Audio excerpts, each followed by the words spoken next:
mas mabilis at malalim ang kanyang paghinga habang papalapit ang kanyang Big O. Medyo may scream ka nang maririnig sa kanya or minsan nagmumuna ang babae. Etong pagmumon or pag-scream, ito yung mga madadaling pikein. Pero yung mga maitim ba skin, underarm at singit mo? K-Skin ang bahala sa'yo. Premium ang ingredients, paraben-free and sulfate-free, and FDA-approved, kaya safe for everyone. With K-Skin, ibalik ang alindog mo.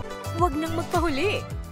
Hi guys! Welcome back to our channel. Kamusta po kayong lahat? Sana ay nasa mabuti po kayo. At sa mga hindi pa po nakakakilala sa akin, my name is Cheryl Ting. At kung bago lang po kayo sa channel na to, pwede po ba makahingi ng isang favor? Please do subscribe to our channel. And also, huwag niyo na rin po sanang kalimutan i-like and follow ang ating Facebook page official and also ang ating TikTok account, Cheryl Ting.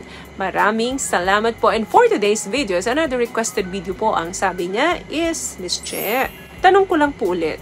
Di ba po sabi mo, during Big O ay parang naiihi na pakiramdam? Ask ko lang po sana kung kailan naman po dapat tumigil at para po malaman na talagang nakatapos na. Kusa po bang nawawala yung sobrang pleasure kahit hindi mag-stop sa penetration? Or need huminto kasi hindi na komportable sa girl? Sana po masagot. Yes, totoo po na ang pakiramdam naming mga babae sa tuwing kami ay magkakaroon ng Big O ay parang kami ay naiihi or may sasabog doon sa loob ng katawan namin na hindi namin ma-explain kung gaano kasarap, saan ang gagaling ito. Kahit anong pigil namin, lalabas siya. Pakaintindihin po natin ang orgasm is just more than genital squeeze. And there are all different kinds a woman can have. Meaning, iba-iba po talaga para sa amin yung sarap na nararamdaman namin. At doon naman sa second question mo, nakailan ka dapat tumigil? Kapag ang babae nakita mo na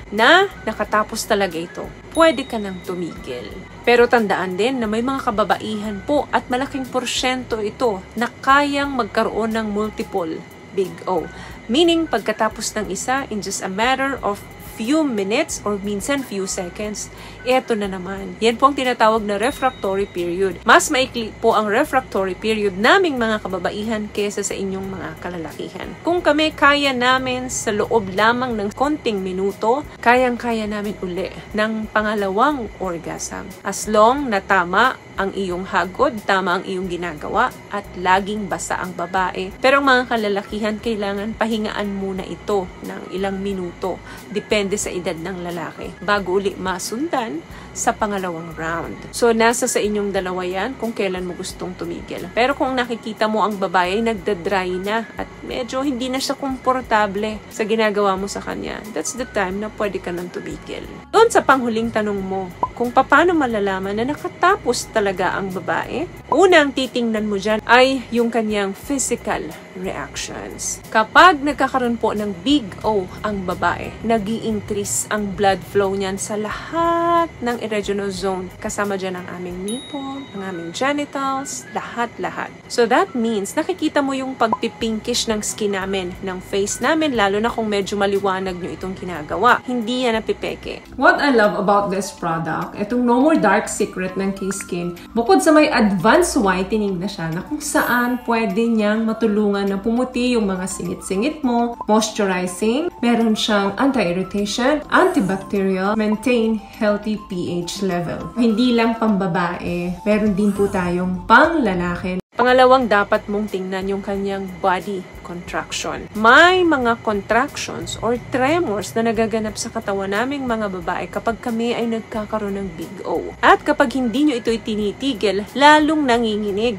ang mga kalamnan namin. Dahil yun sa sexual energy na kadalasang nagre-result ng contractions and panginginig ng laman namin. At sobrang nape-pleasure ang katawan namin. Pwede mo rin maramdaman na mas nag-open yung kanyang vagina during pagtatalik kapag siya ay nag-orgasm na. Dahil yan doon sa sexual energy. Even kayong mga kalalakihan, kapag kayo ay tapos or kakatapos na, nanginginig din minsan ng mga kalamnan ninyo. Yung mga physical reactions, isa po yan sa mahirap na gawing fake. Pangatlo, para malaman mong nakatapos siya talaga, tingnan mo yung paghinga niya. Nung ginagawa nyo ba yun, nakikita mo ba yung bilis ng tibok ng dibdib niya? Nagkakaroon talaga ng changes ito during high arousal. Mas mabilis at malalim ang kanyang paghinga habang papalapit ang kanyang Big O. Medyo may scream ka nang maririnig sa kanya or minsan nagmumuna ang babae. Itong pagmumon or pag-scream, ito yung mga madadaling pikein. Pero yung mga una nating nabanggit, mahirap pong pikein yan. Kapag body contractions and tremor na ang nangyayari sa katawan ng babae.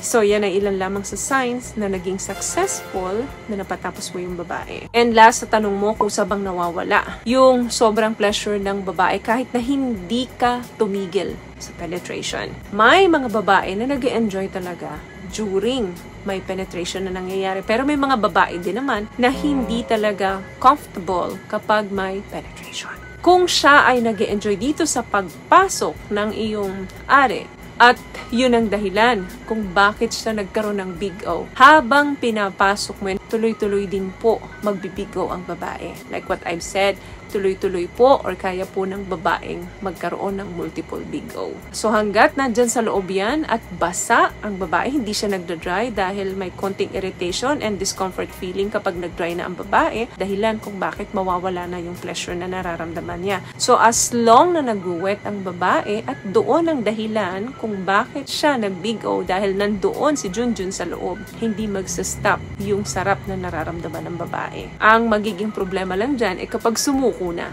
yung sayo at kapag nag-dry na yung babae.